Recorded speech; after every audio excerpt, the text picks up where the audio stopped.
or for healing others.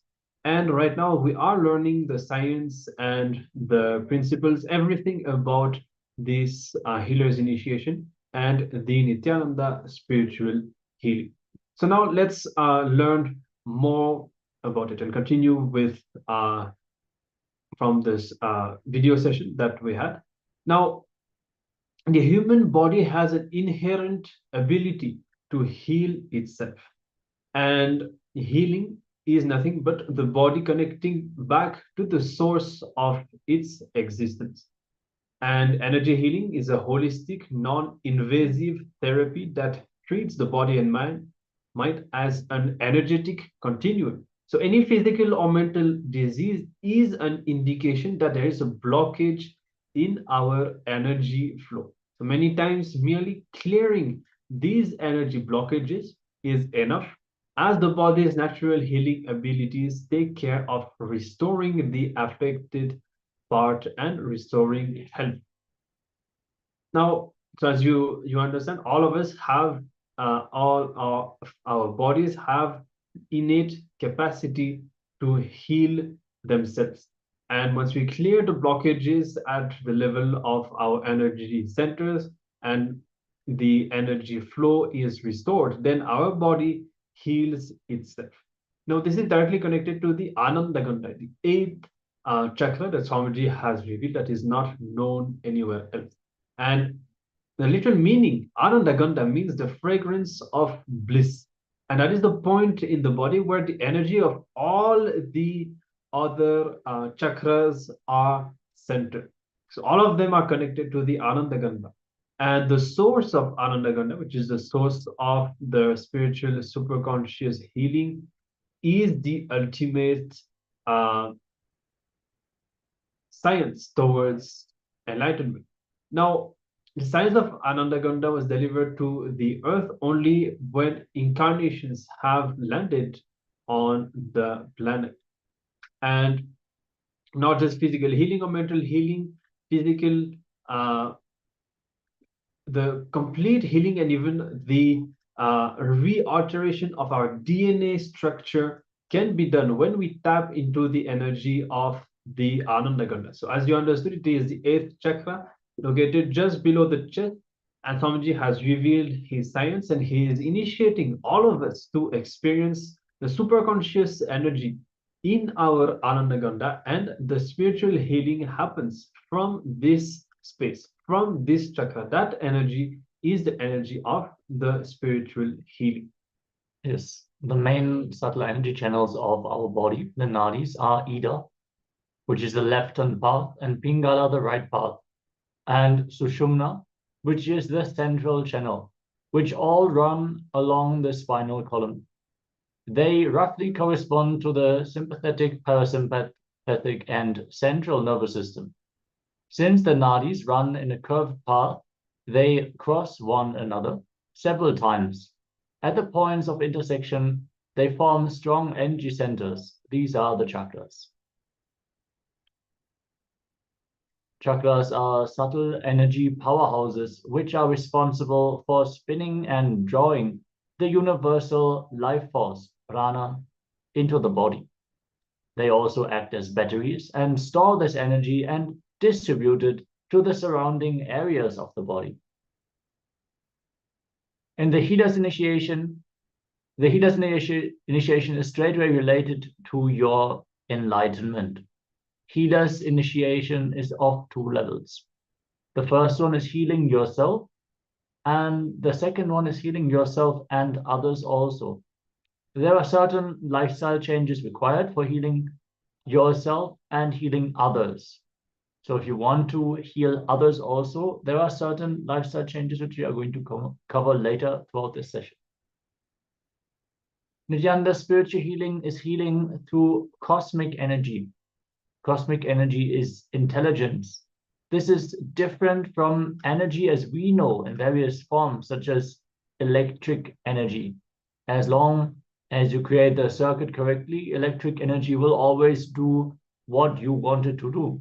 Only if you don't create the circuit properly, you will get zapped. So In contrast to that, cosmic energy is intelligence, so it knows what needs to be done.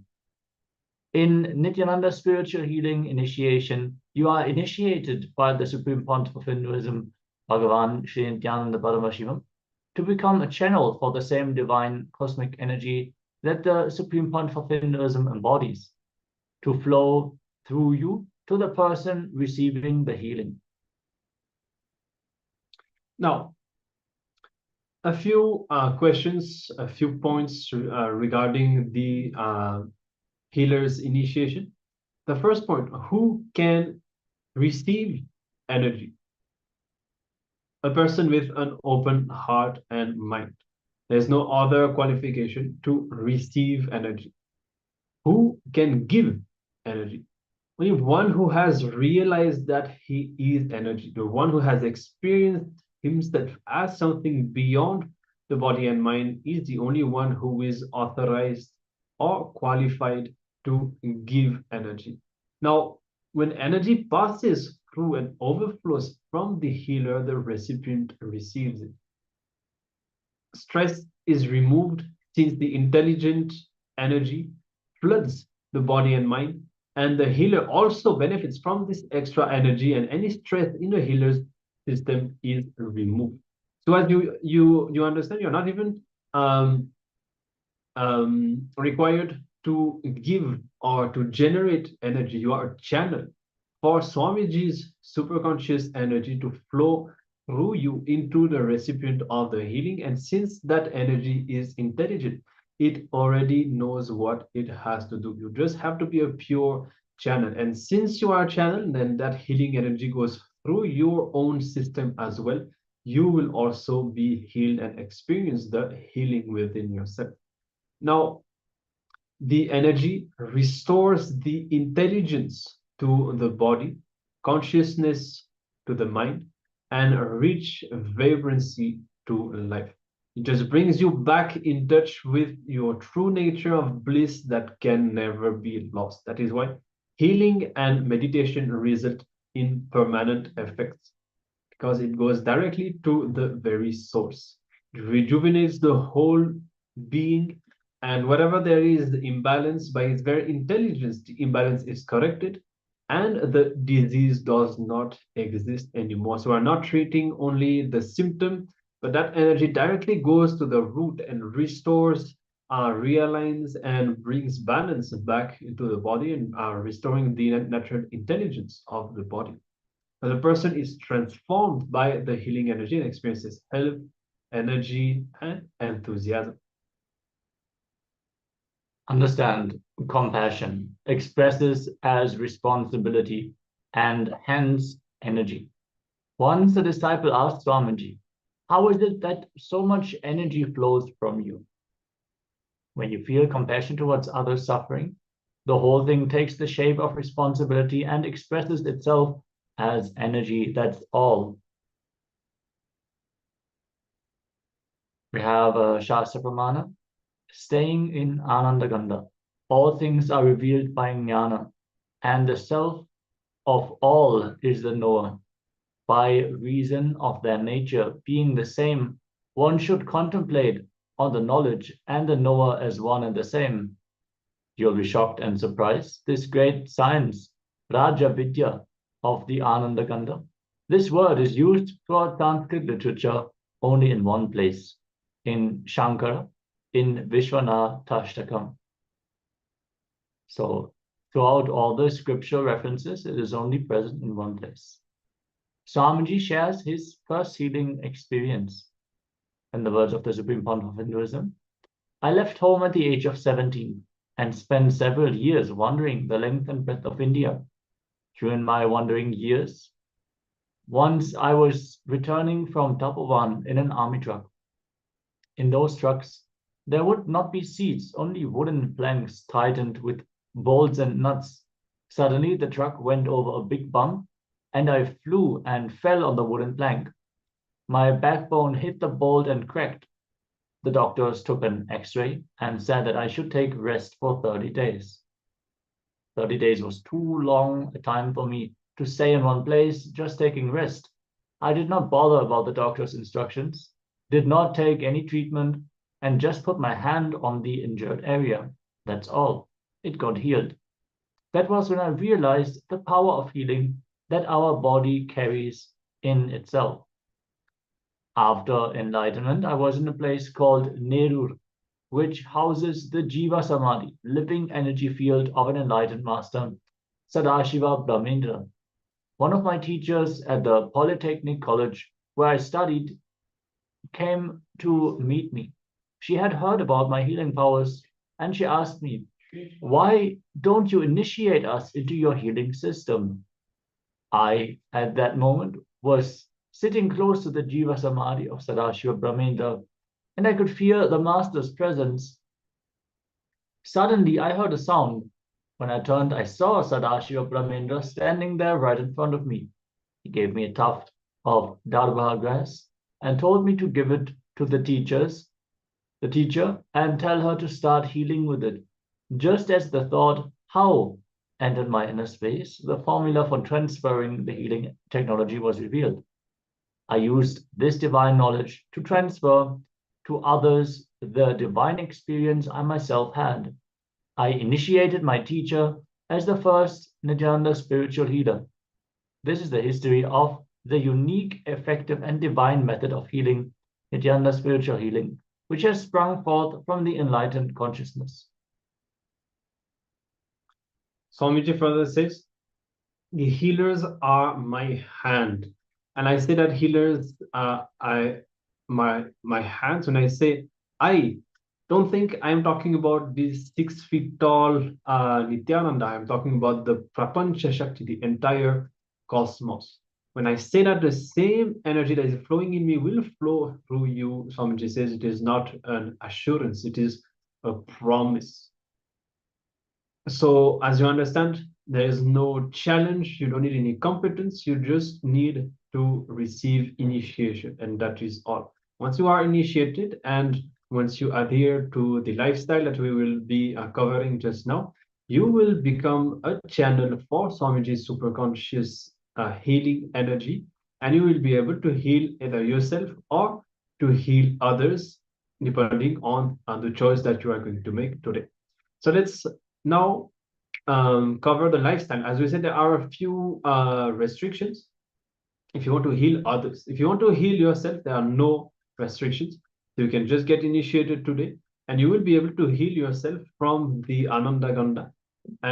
But if you want to heal others, you will have to stop drinking alcohol, smoking, and eating non-vegetarian. This should be mandatory in order to heal others. Not even once, you will have to completely stop. Now, when you meditate and practice healing, you will have a beautiful and continuous energy flow. And in that high level of energy, if you drink or if you eat non-veg, the low energy and this high energy of meditation will oppose each other. Indulging in these practices creates a negative energy in the body, and that is why it cannot be consumed when you want to be healing others.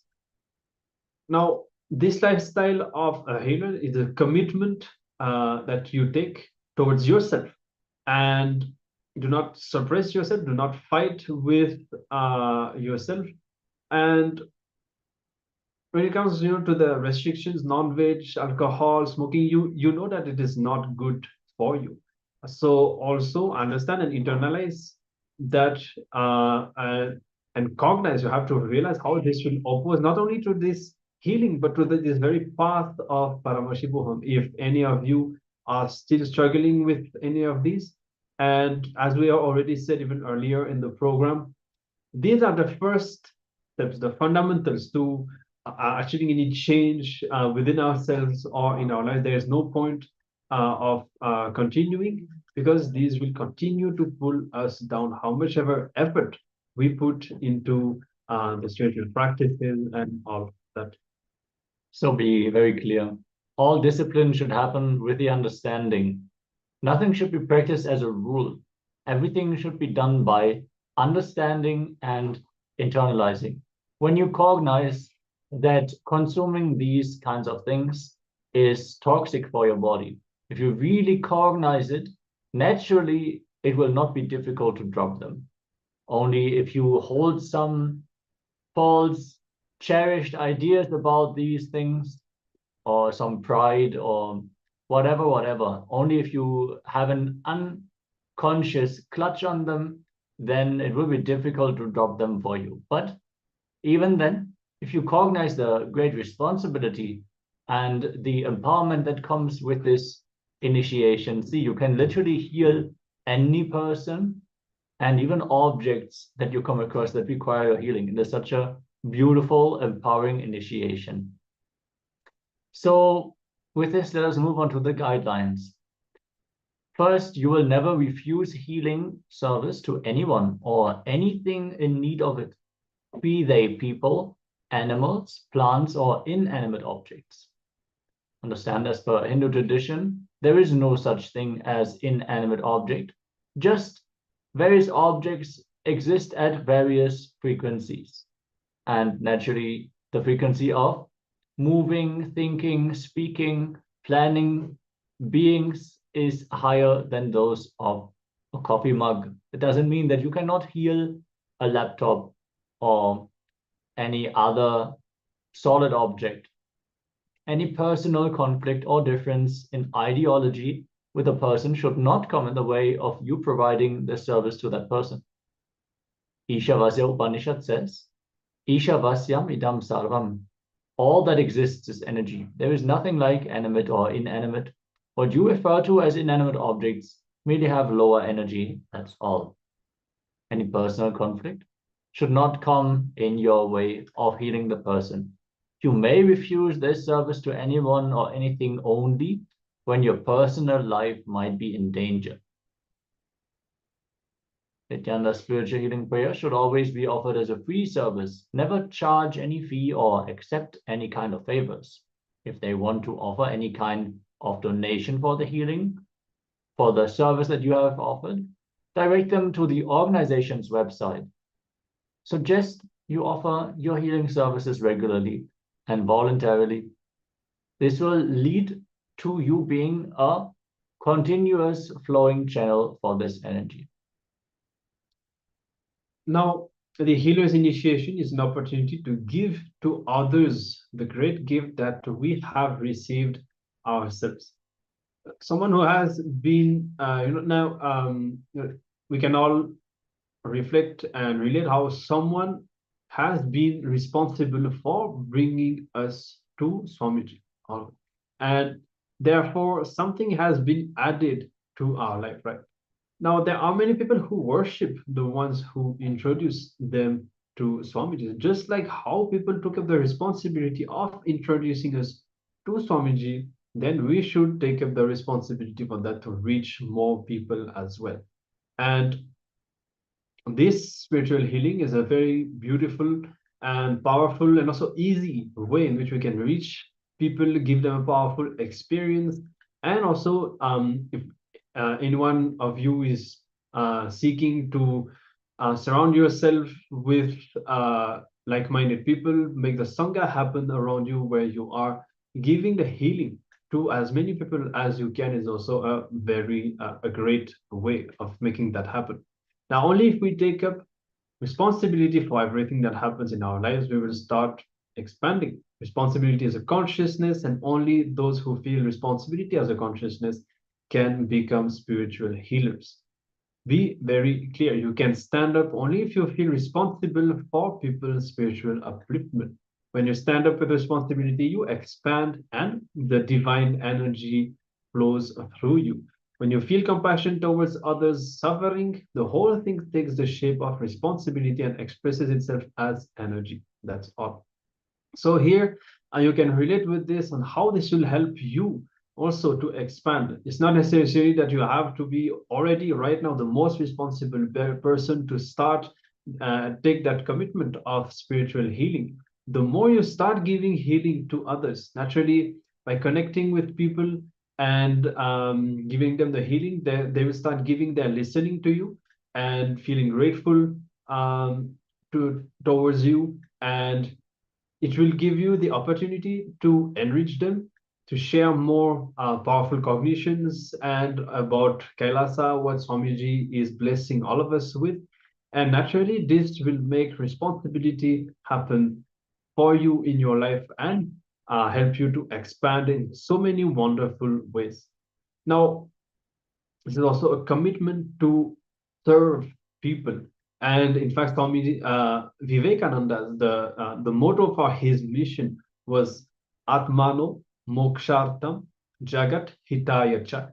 He describes the goal of his mission as for spiritual liberation as well as bringing good to humanity. So here he implies that without taking up responsibility for the good of the world, you cannot talk of spiritual liberation. And that also we highlight another important truth here, that how much ever we learn about spirituality, we spend time doing completion or contemplating and all of that.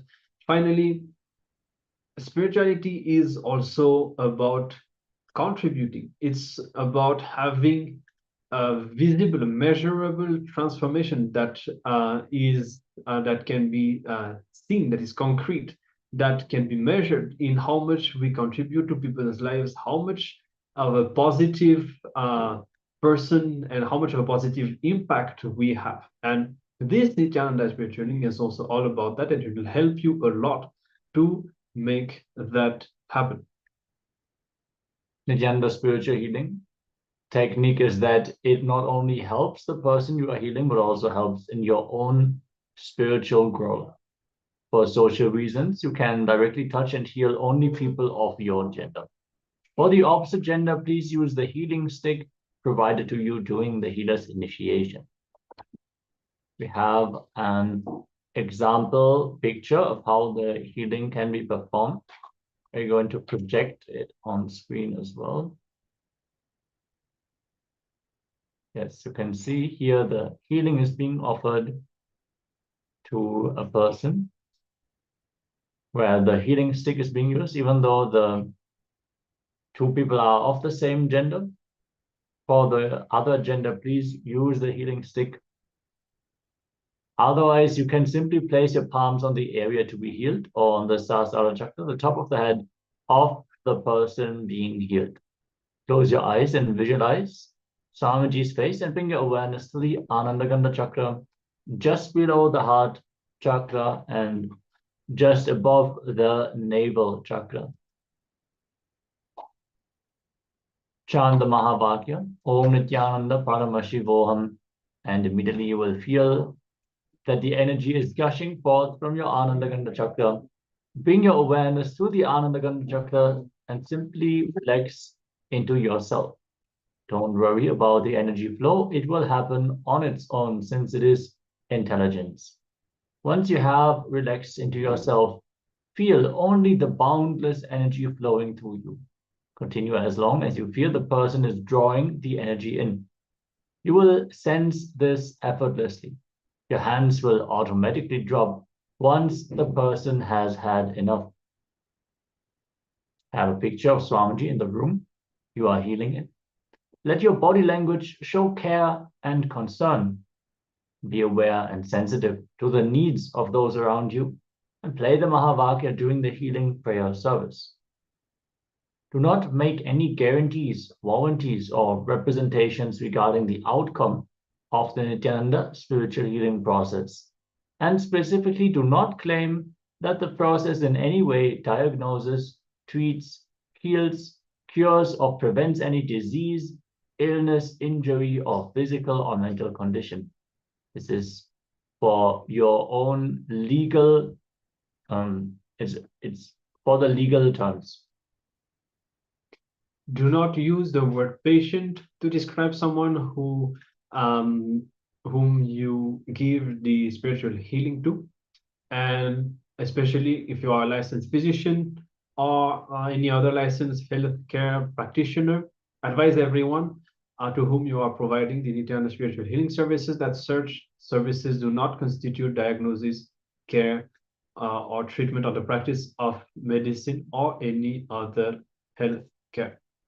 Nityananda spiritual healing does not involve the diagnosis or treatment of any medical or psychological conditions and does not involve the use of any physical intervention or manipulation of the human body. Any benefit that an individual experiences comes from within themselves, based on that person's ability to heal by themselves. So you have to understand that and remember that this is the legal disclaimer and the legal protection that you need to have in the right way of introducing this Nityananda spiritual healing, and understand and acknowledge that your participation in the Nityananda spiritual healing program is on a voluntary basis.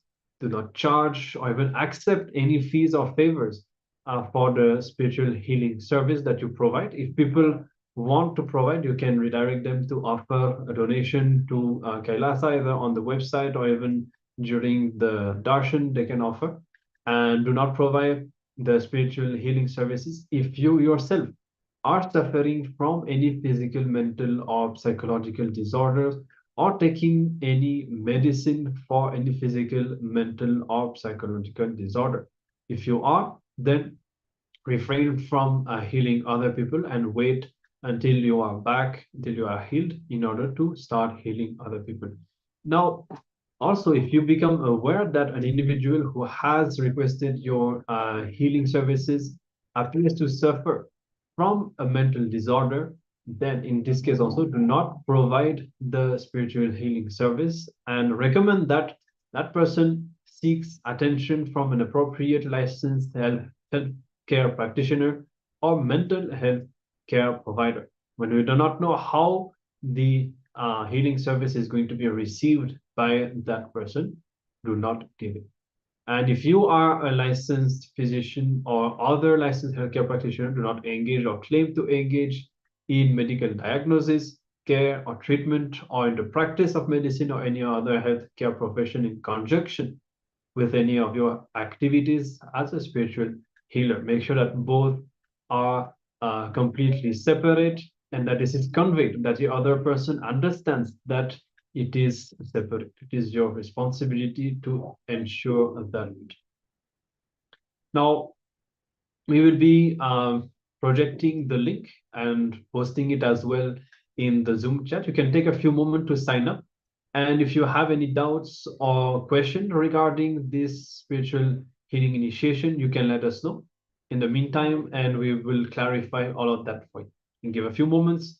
The link has been given. You can sign up and let us know if you have any doubts.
Yes. So I hope that you had time to sign up. If not, anyways, the link is given. You can take your time and until the darshan starts, you can sign up. And hope that you have made your decision whether to sign up to heal yourself or to heal others. Once again, any clarification needed, let us know. And otherwise, let's now continue with our sessions. And we will now learn about guilt and especially the impact that guilt has on our system. We have learned already about guilt in connection to desire. And now, since today's theme is all about health, we will be discovering the impact that guilt has on our body and mind, and how, when we complete with guilt, we can even manifest bright skin. Literally, our skin will start shining. So this is the impact that guilt has on our system and how closely related it is to. So let's now come to the space of listening, and we'll be hearing directly from Swamiji in a series of clips. Let's start this session.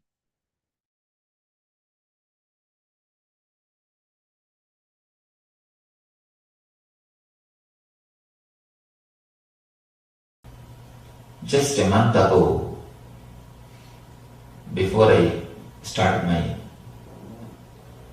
trip, maybe 1.5 months ago, one lady, she came to meet me. She was having 20 years of psoriasis, skin disease. She said, I have tried all possible medications, Swamiji. Please help me, do something and help me. I was sitting and speaking to her. When I was speaking, I was able to identify, find out, she has got a deep self-condemnation. She has got a deep self-condemnation and low self-esteem about herself. After speaking to her, I just gave her a small suggestion. Please stand in front of mirror and shout at yourself, scream at yourself for 15 minutes a day. This is what I gave. Stand in front of mirror for 15 minutes and shout, scream as much as possible on you. Bring out the anger, the violence, self-condemnation which you have on yourself. I told her, shout, bring it out, express it, vomit it out, finish it off. Of course, naturally she said, no, how can I do all these things? I am already in depression and disturbed mood. You are telling me to do something impractical. Swamiji, don't tell all these things. I told her, please try just for 21 days. I am not asking more, just 15 minutes, 21 days. You are suffering 20 years. Why not give me 20 days? She said, all right, I'll try. I just told her, stand in front of mirror, feel as if you are going to jump out of your skin, shout, scream as much as possible, condemn yourself as much as possible, shout at yourself as much as possible, bring all the negativity out and throw away. You will be surprised, you will be shocked. We have recorded medically, 15th day she was totally healed. In 15 days she is totally healed and it never came back.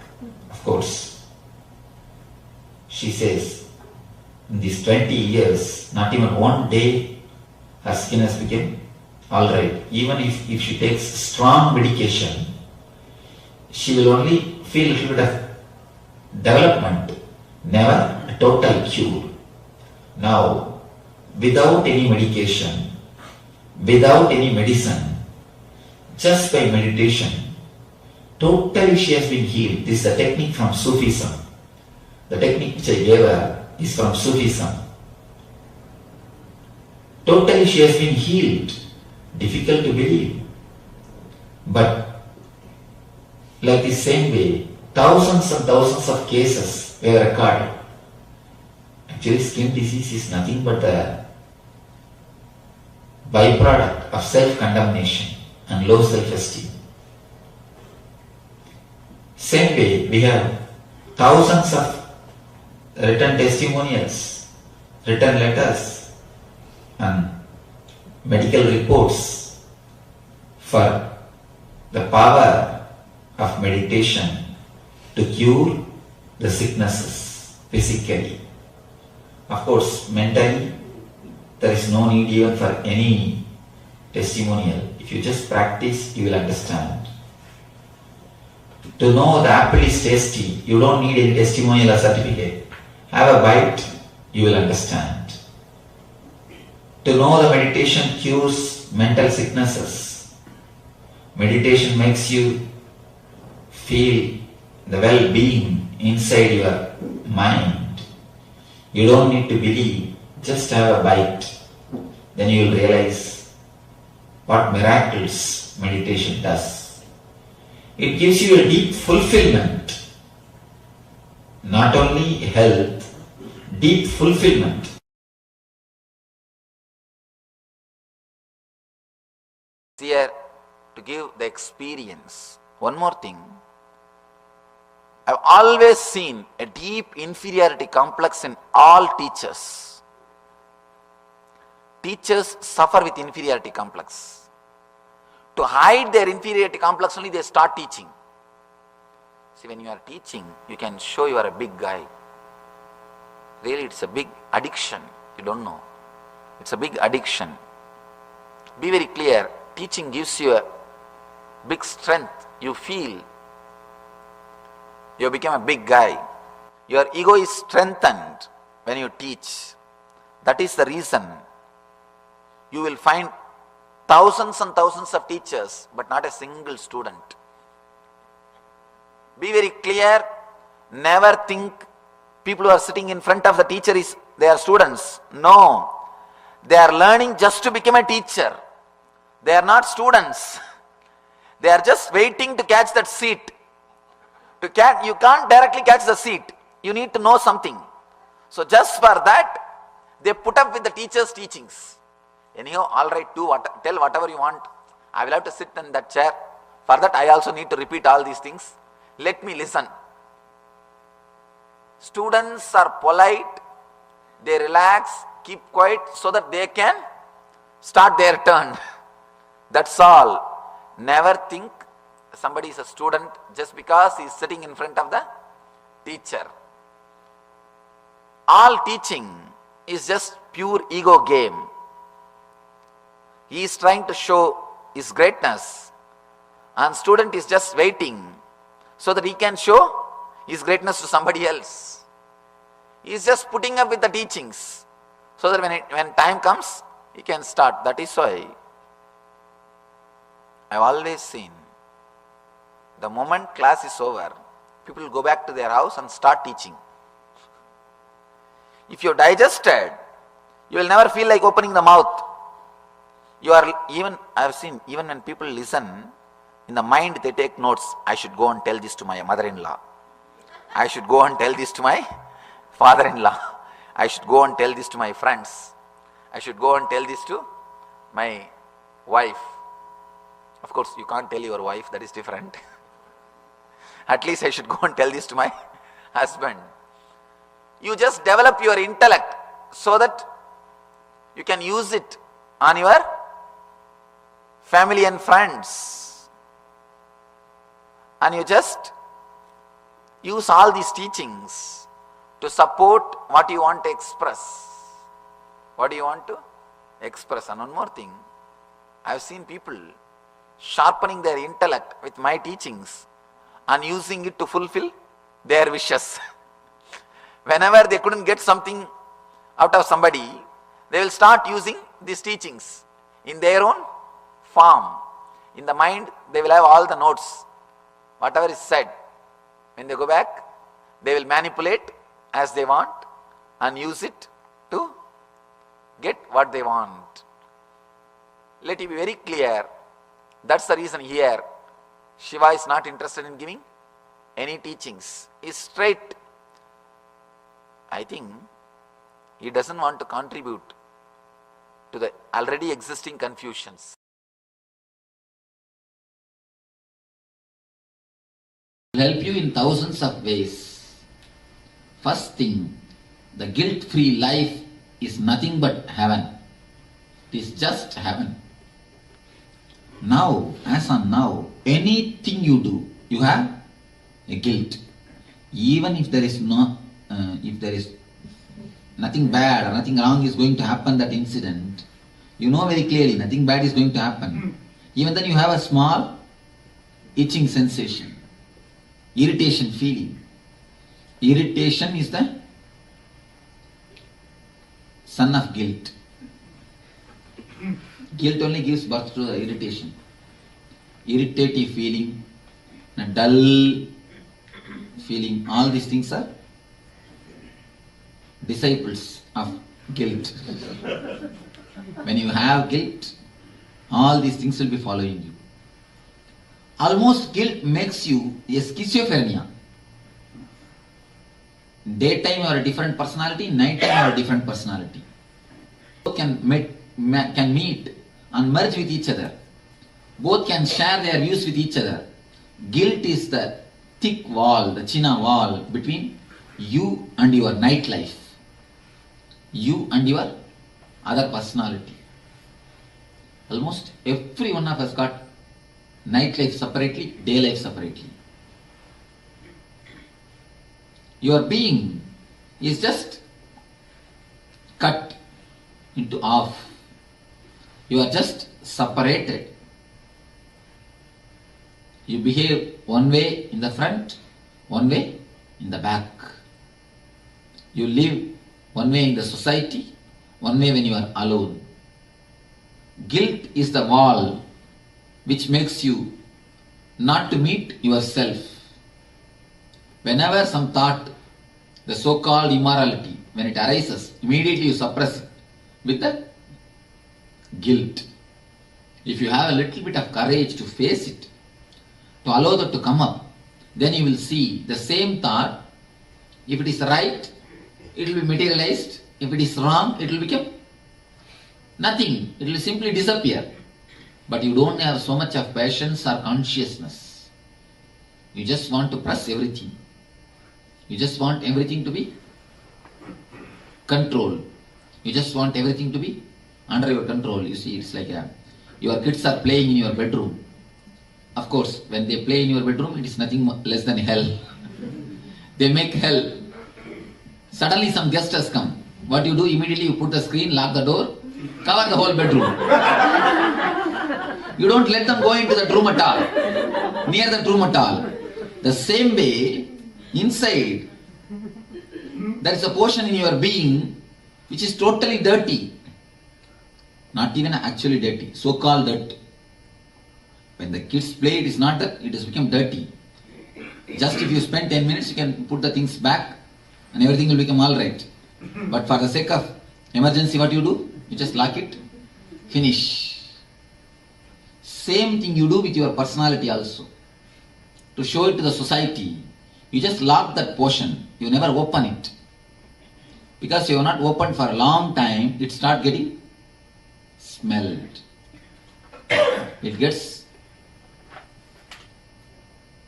just becomes like a wound.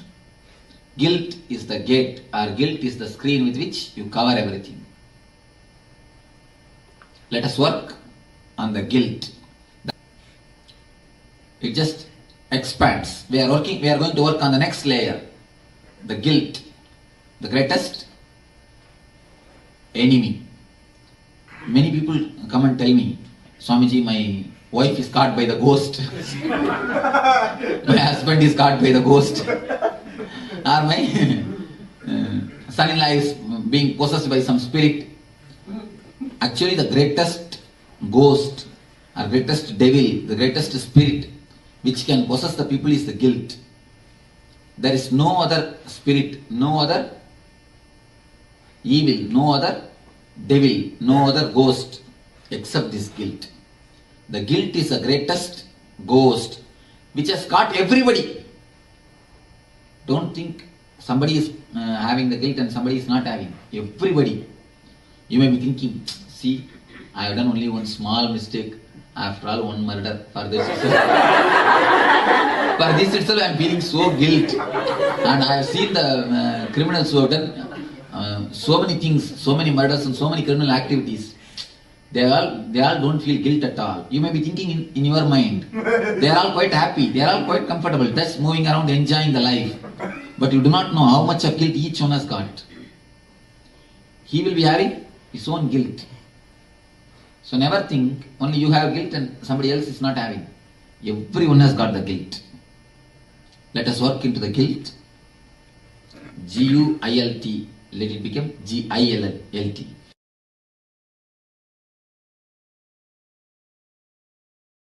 What I say, creating morality out of understandings.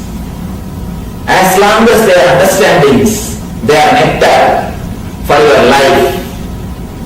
They create a tremendous intelligence in your life.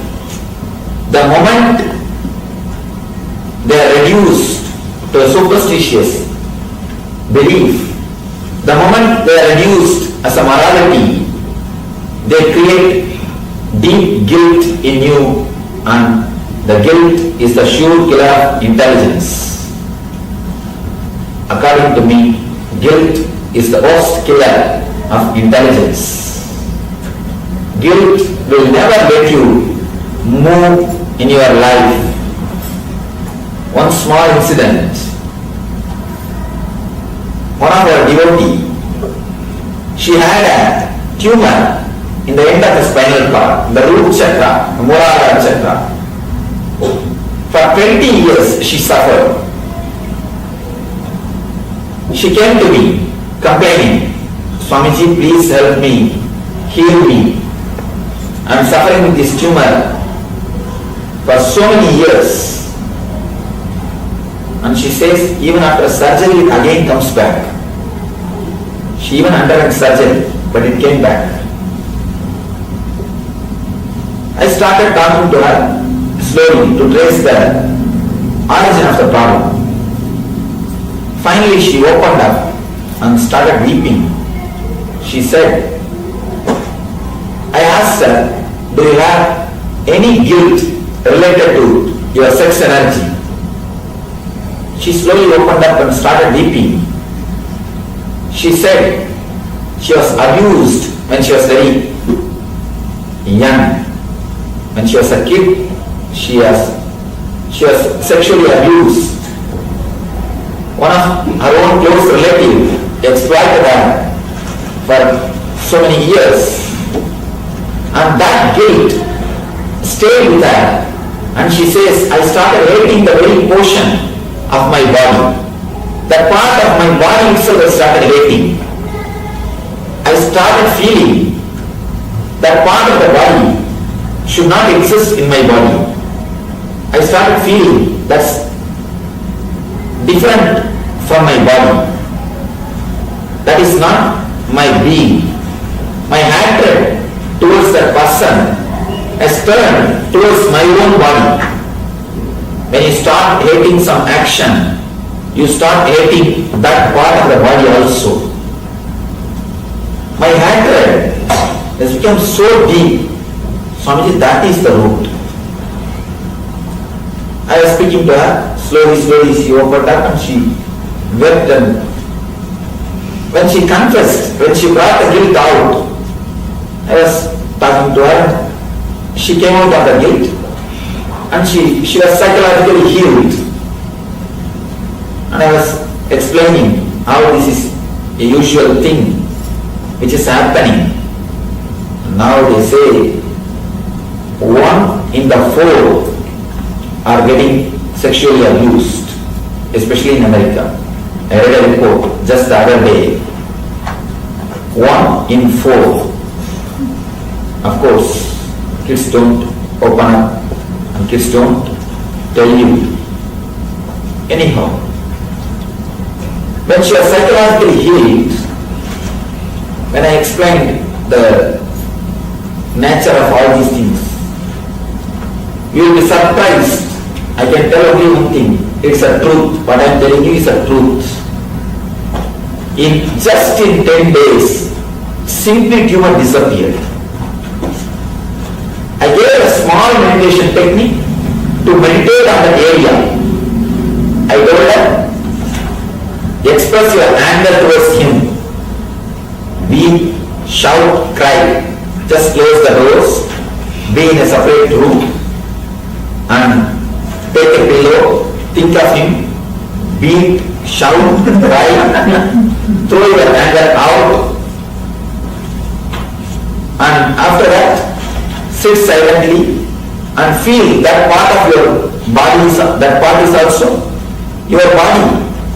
Stop hating that part of your body. You will be surprised. Just a simple technique.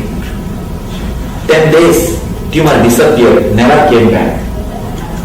Never came back. I don't know, little difficult to understand, but truth.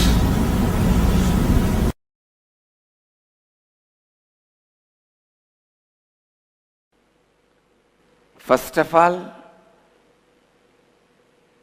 you create a very disempowering, inadequate cognition about you, and then you feel shy about it, and then you create an alternative compensating cognition, and you spend your whole life defending the alternative compensating cognition, which is your outer image. Till the end, you never feel satisfied because you feel the guilt you showed which is not true, without realizing your true identity is much, much, much more than which you can imagine and show. Whole life ends in deep incompletion, and your trial and error methods you do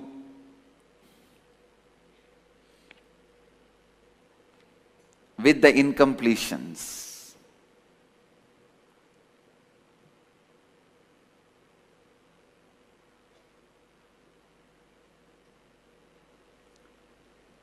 Understand this example. You are actually rich, but suddenly, for some reason, you fell into the coma and forgot the bank account number and password and the amount of money you had, $10 billion you had in Swiss bank.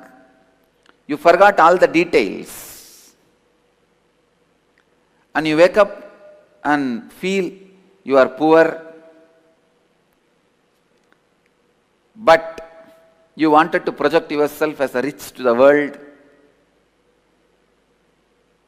So you go on trying hard, struggling with your whole life, just to project as an alternative, compensating cognition, outer image. I am rich, I am rich, I am rich. Your whole life goes in proving that. Suddenly, before death, again you fall into the coma and remember that you had so many $1 billion in this bank, in this country. This is the account number and password. But now nothing can be done. You are dying. This is exactly is your life.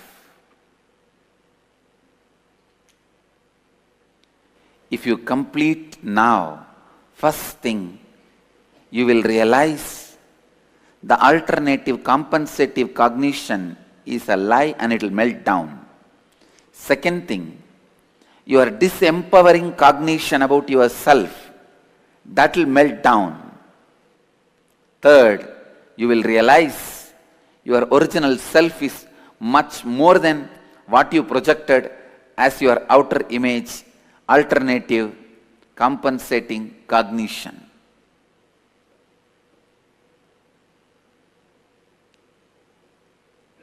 and you will have complete easiness between what you feel as you and what you show as you and what you are as you.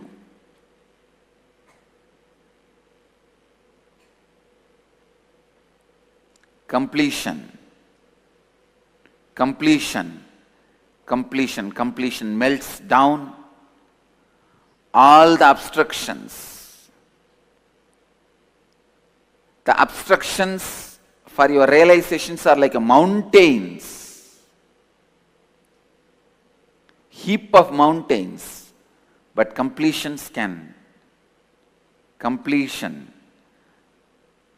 the process of completion and completing can melt down even the mountains of incompletions.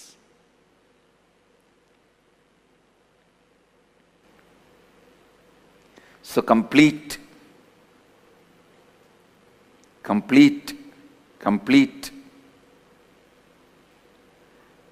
with everything. Especially with this right context, the context of enlightenment. Understand, this completion is used in many traditions by many teachers, gurus, psychiatrists, but the context in which I am using is totally different. Here I am giving completion to completion. This completion will give completion to your completion.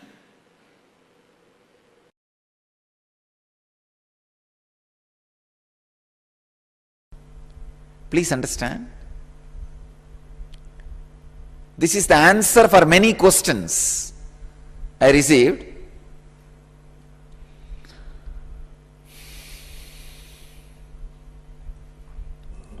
Knowing that you can never live in the present moment takes away the great guilt which is created in you by the wrong practice, wrong sadhana. Try to live in present moment. Till you die, you will not be able to live. That's the first thing. Second important thing, by remembering whether you are thinking about the past or the future, you are in the present. You are living in the present from this moment. Whenever you want to live in the present, just remember, wow, I am thinking about my past, but in present. I am thinking about my future, but in present.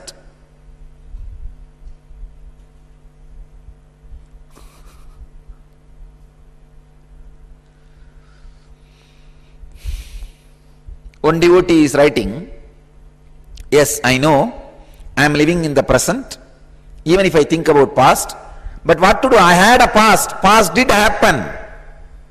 Okay, nothing wrong. Please understand, if you are suffering because you are constantly thinking about the past, you will have suffering. But if you remember, yes, past did happen, it's okay. Now I am thinking about that in present only.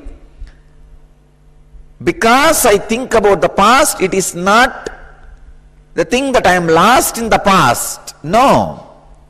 Past happened, but I am in present. It's already gone. Past is like a water left your feet. If you are sitting in the river, the water left your feet, even if it is dirty, you are not going to be disturbed. The water which is coming, if that is also dirty, you are not going to be disturbed. The water which is at your feet, if that is dirty, only then you are going to be disturbed. So knowing the past and the future is happening in the present, you are free. You are in the present. I can say it's a technique for instant enlightenment.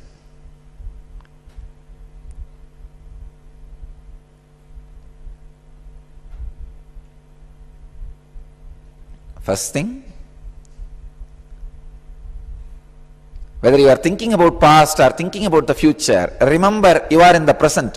Immediately you will see the load of the past and the future will not be there on you.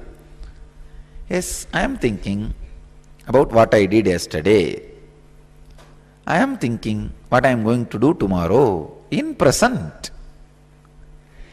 A sudden shift in your whole energy flow and experience.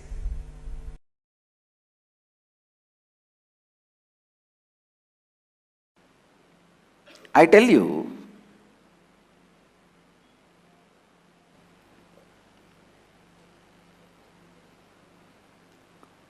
when you complete, do not have apologetic mood. Do not feel the guilt. You have done something wrong. No. Because if you feel guilty, you will not go through all the past and complete. Because even one or two will make you so tired, you will be agitated, irritated. You will think, what is this? Why should I think? So you will develop a subtle hatred towards completion. You will never sit for completion sessions. How many of you feel, listen, bored or tired, don't want to sit for completion? Raise your hand. All of you need to know, you are only having a deep guilt about past. You should know you have not done something wrong in the past, but listen, you have not done anything wrong in the past, but it was just inadequate cognition. You expecting you should have the adequate cognition from the childhood is impractical expectation in this society. Then you should have become my Gurukul child. In the society you can't expect to have a complete cognition. You can't expect society to allow you to continue to have a complete cognition. A child is allowed to have a complete cognition only in my Gurukul.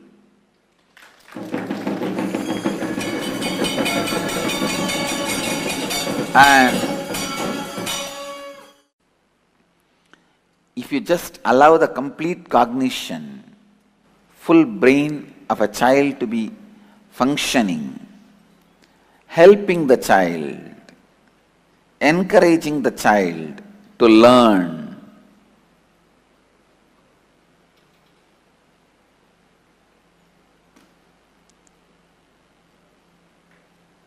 so beautiful. So beautiful. So first thing you need to understand is, completion is not feeling guilty about your past, remembering your past inadequate cognition and completing it so that decisions and patterns you developed during inadequate cognition does not need to continue to exist in your present inner space and affect your life now. If you are bored, unhappy, don't want to sit for completion, be very clear. You are not completing, you are just sitting with your past guilt and just brooding over. Just brooding over. Listen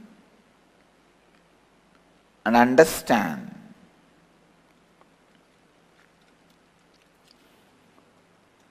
Completion is not apologizing. Same way when you are completing with others, don't be in the apologetic mood. You are not apologizing. Sometimes apologizing may happen. See, many times, only if you feel powerless, if you fall into the powerless mode, you apologize. Don't fall into powerless mode. Sit powerfully. Remember very clearly, When you had those powerless moments, some part of you have been stuck with others. Now you are reclaiming those parts. That's all. For example, if I had a fight with my elder brother when I was 6, and still that memory is there in me, that fear is there in me, that feeling is there in me, means still that 6-year-old child is influencing me. So all I am trying to do is I am liberating myself from that fear pattern which I created at the age of 6, which happened due to fighting with my brother. I am not now going and apologizing to my brother. Oh, sorry, that time I beat you. Now I apologize. No. You may apologize in some time, but completion itself is not just apologizing. It is like making the other person understand and making yourself understand that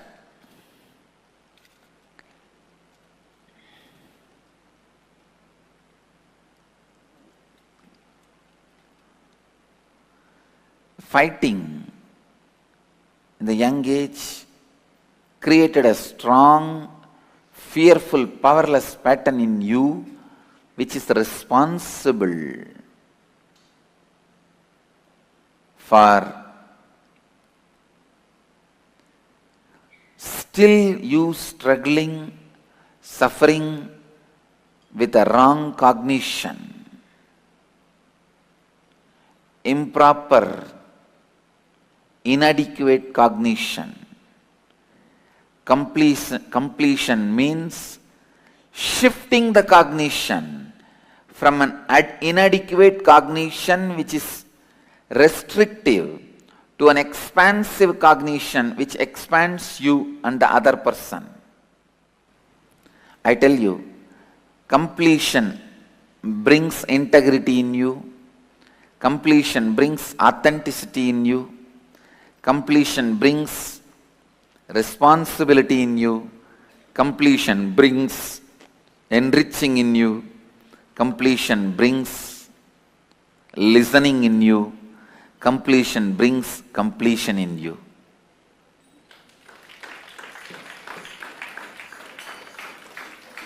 Completion is tapas, completion is yajna, completion is puja, completion is kriya, completion is homa, completion is jnana, completion is bhakti, completion is yoga, completion is completion.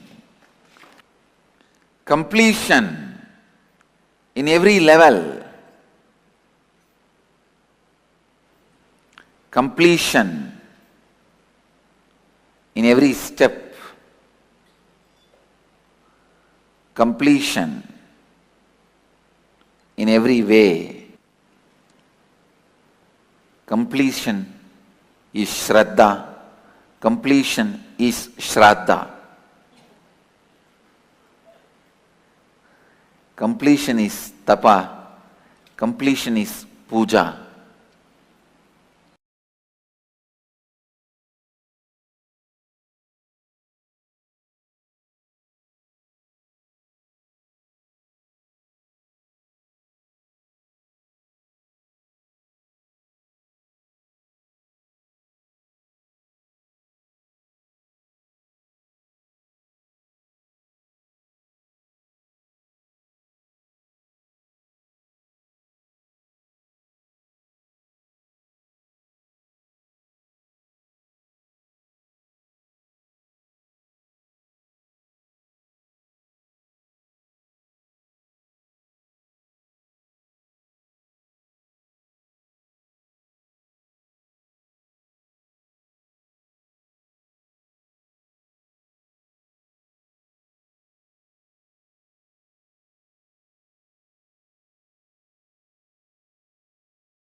Yes.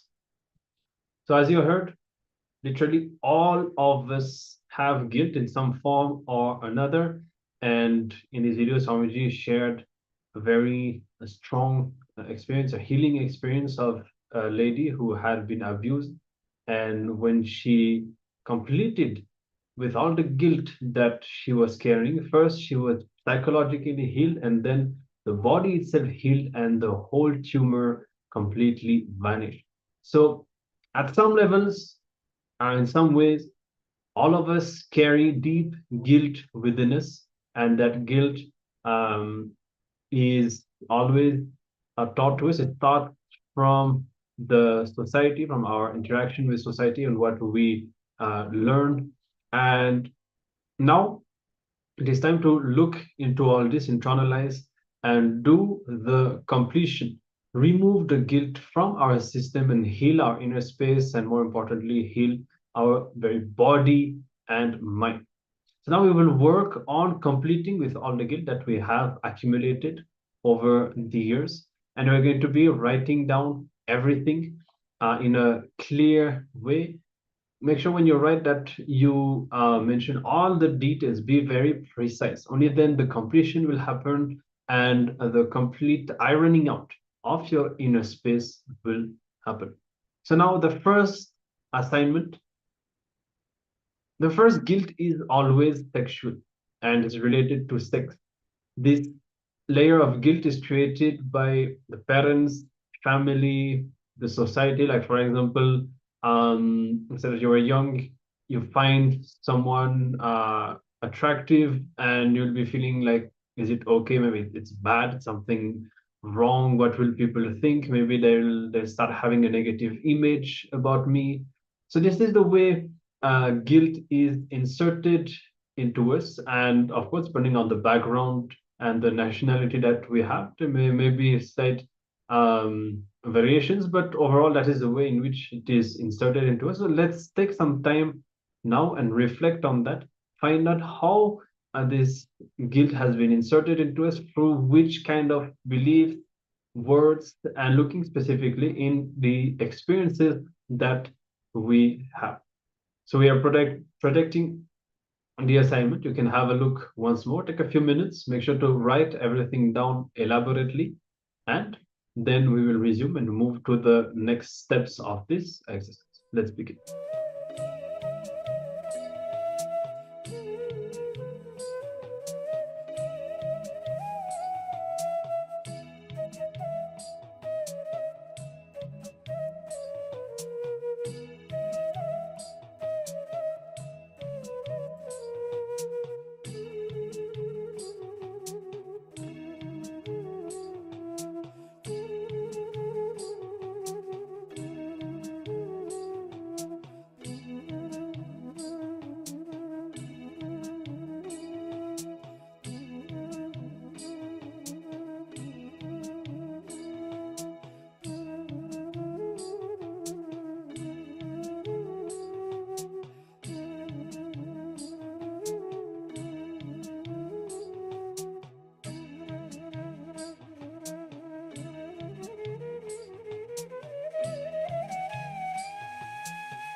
Yes.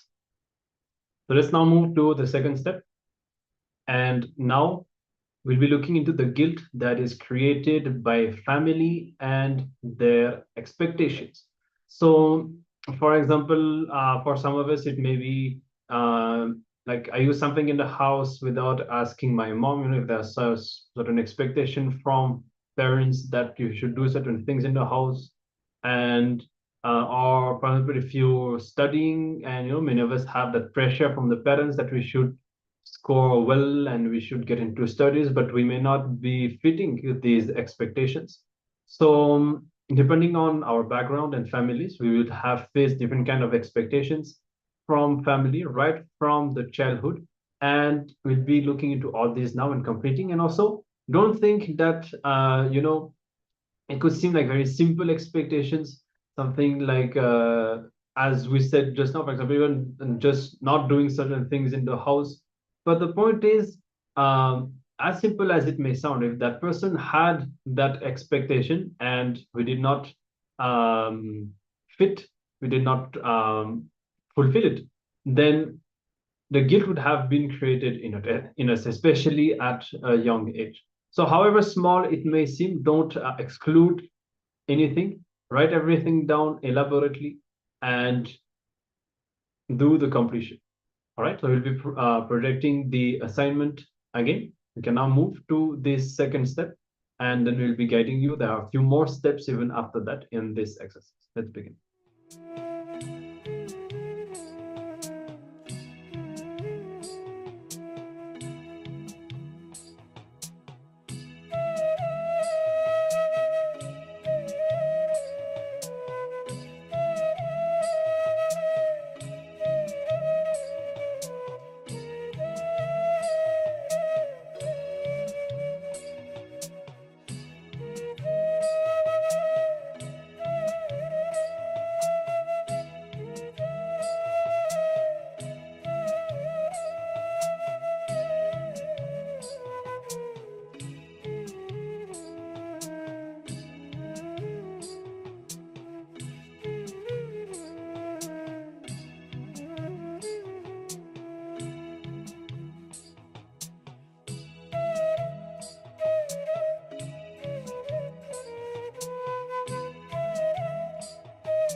Yes. Let us now move on to the third step of this exercise. Now we are going to reflect on the guilt which is created by society. For example, I'm not interested in having kids at this time of my life. I didn't save anything for my old age, but everyone around me does. I'm a housewife, spending time with my kids. Everyone says that I should be working like my husband. So, based on the social norms, anything that has been put on you by society, what is generally accepted by the society around you, to which you do not adhere, which does not apply to you, all these things create a certain guilt in us. So, let us pen this down elaborately where you feel you do not fall into the grid, where you do not meet up with the expectations that society has on you.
Yes.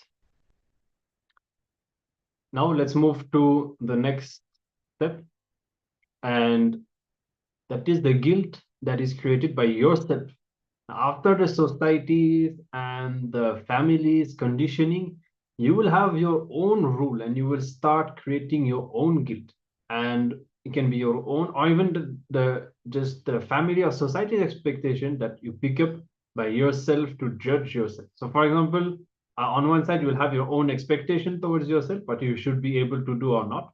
On the other side, you will have the guilt that you create yourself for not fulfilling the demands and the expectations of the family and society. So both these things are there. Now, just to give an example, could be that I am not following the social norms. Am I an outcast? So here, the guilt that you have yourself for not fulfilling the societal norms, or it could be that just now my career how taken a good turn. I can do what I want to do. It does require me to give in my full potential and work hard. And so this is mainly for women. Like having a child now, I won't be able to take care properly. And what should I do? I'm already like 35, and it's already old to have children. So depending on gender, depending on society, all of us will have will face all these different kinds of situations. So let's look at it and let's identify all these different types of guilt and this layer of guilt created by ourselves now. Let's take a few minutes and complete that.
Yes. Now, just relax with complete acceptance. If you relax, even just for a few days, for 3 days, without the pull and push in the inner and the outer worlds, you're not going to lose anything. And so there is no problem. You don't need to hold on to that fight, to that conflict inside you. And just try this for a few days. Drop this pull and push, this constant conflict between the expectations, either from other people or the expectation that you have towards yourself, and decide to relax. Even it's not that if you relax, things are necessarily going to happen the way they should. That's fine. Even if you are not able to fulfill certain expectations, that's also fine. You can relax and you can just come to clarity about this. As of now, it is not happening. And from that point, you can see what to do. But that continuous conflict within you is eating your inner space, and that has to be removed. That has to be dropped. So let's all decide now, after this completion process, to have deep acceptance, either to both the good and the bad, to things as they are, and to drop the guilt and to be in a space of completion inside us. All right.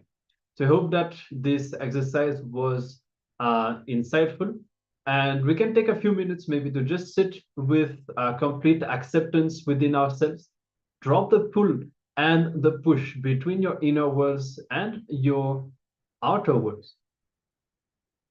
Sit within yourself with complete acceptance just for a few moments, few minutes, dropping this continuous conflict, the fight between what you are supposed to do, what people expect you to do, what you expect yourself to do, and the guilt feeling that you are not able to stand up to that. Just drop it and accept your present situation as it is. Just take a few minutes, just be with yourself for a few minutes with this deep acceptance.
All right.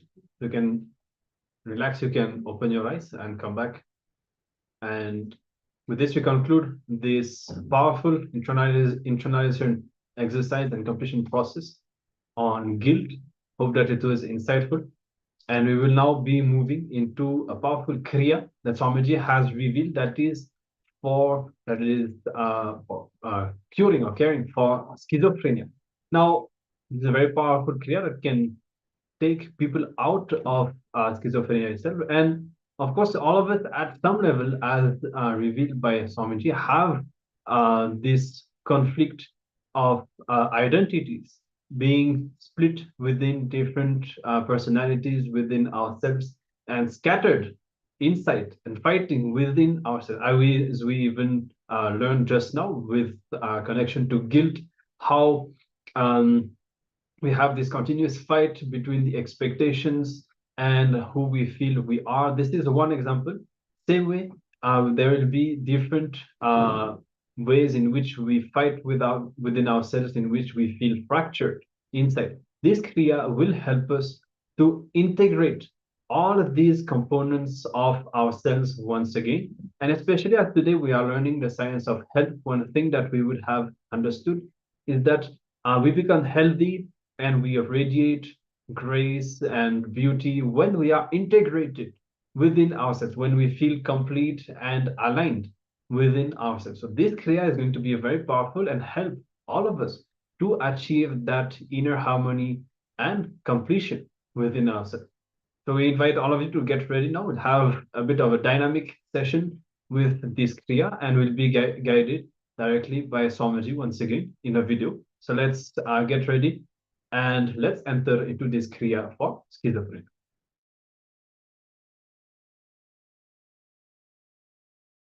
The Nitya Kriya, cure for schizophrenia. Please understand, it is such a powerful Kriya.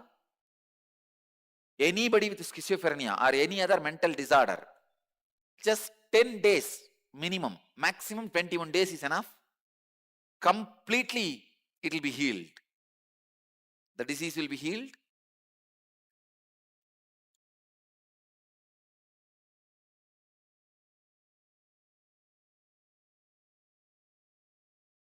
First step, Gubanasana. Sit on the floor, place the left foot at the base of the right foot. Having bent the right knee, place the right foot near the left knee. Yes, right. Let the left elbow come outside the right knee. Now hold the right toe with the left hand. Keep the right hand on the right ear with other fingers also stretched. Yes. Now people may have a problem, they are not able to do this. Try. How much you can do it. Yes. Do it as much as you can. But try to bend your body in this posture because it creates certain special circuit in your brain. It just awakens your brain. That much is also okay. Settle down 30 seconds in this posture.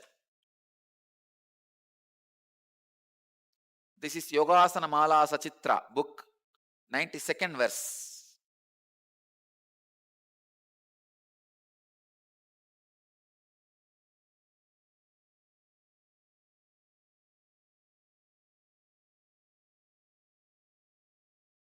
In this posture, Vyana Kumbhaka, let me give the instruction.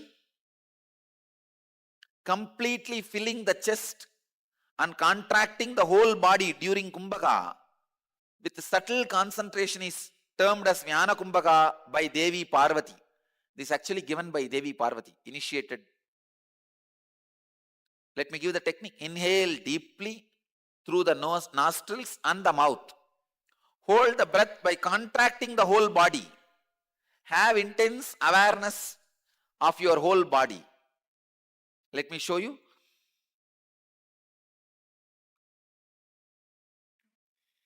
Hold as long as you can judiciously, then relax slowly.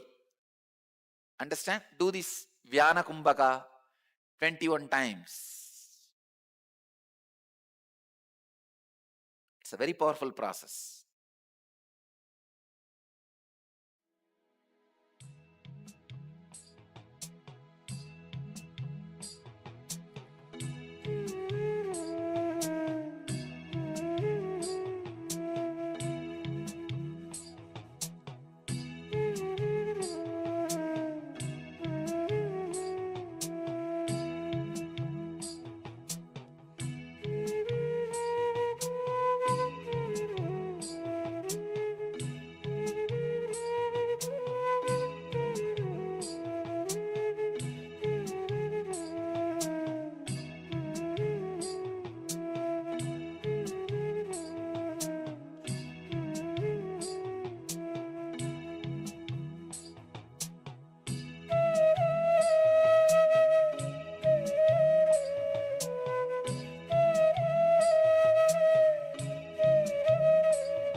Naga Kumbhaka, in the same asana,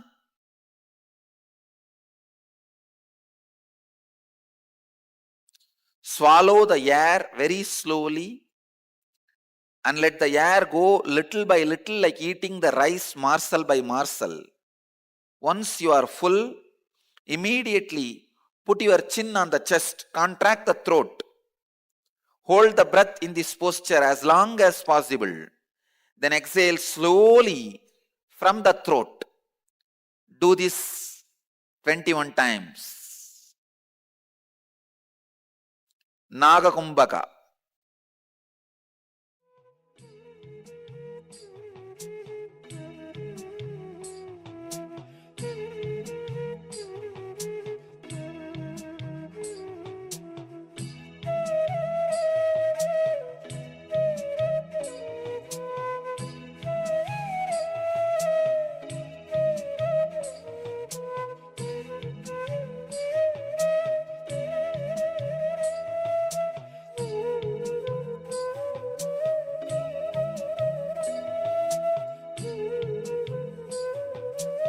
swallow the air very slowly, morsel by morsel.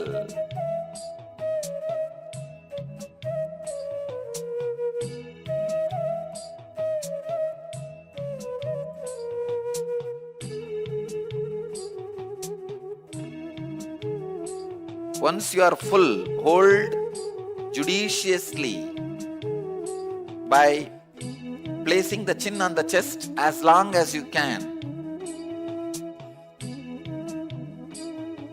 Then exhale slowly from the throat.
Next step, Sahita Kumbhaka. Inhale the breath, hold the breath as long as you can judiciously, and exhale slowly. Inhale using the mouth and nostrils, hold as long as you can. Exhale using the mouth and nostrils, both. Do this 21 times.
Next, Shunyaka Kumbhaka. Exhale completely. Hold the breath outside as long as you can. When you are holding the breath outside, visualize the moon on top of your head and the nectar oozing out of it, spreading all over your body. Do this Sunyaka Kumbhaka 21 times. Holding the breath outside. Exhale.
Next, Kochakasana.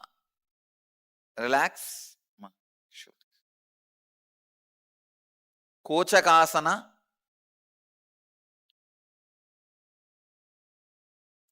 Lie down on your back. Spread the legs apart. Bend the knees and rest the thighs on the chest. Hold both the legs vertically up. Yoga Pradipika 175, 78 verses. 75 to 78 verses. 30 seconds in Kochakasana.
In Kochakasana, do the Borolika. Borolika means along with the humming sound, inhale completely. Do not close the nose.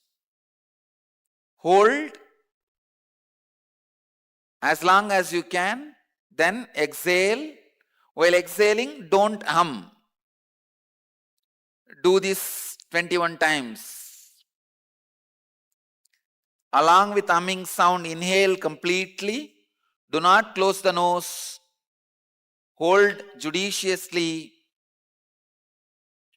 Exhale.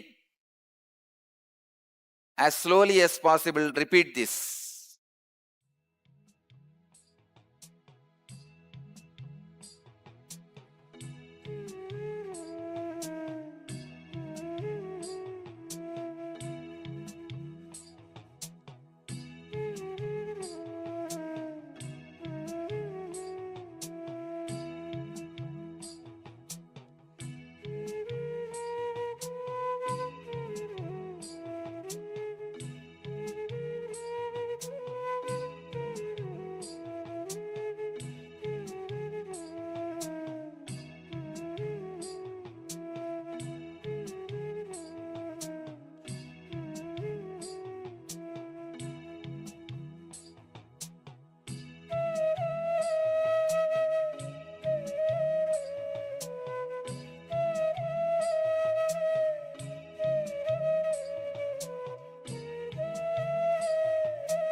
next step. Next step is Kevala Kumbhaka. Don't inhale or exhale, just hold the breath as you are. Without inhaling or exhaling specifically, just hold the breath as you are as long as you can. Judiciously. When you can't hold, relax. Do this 21 times.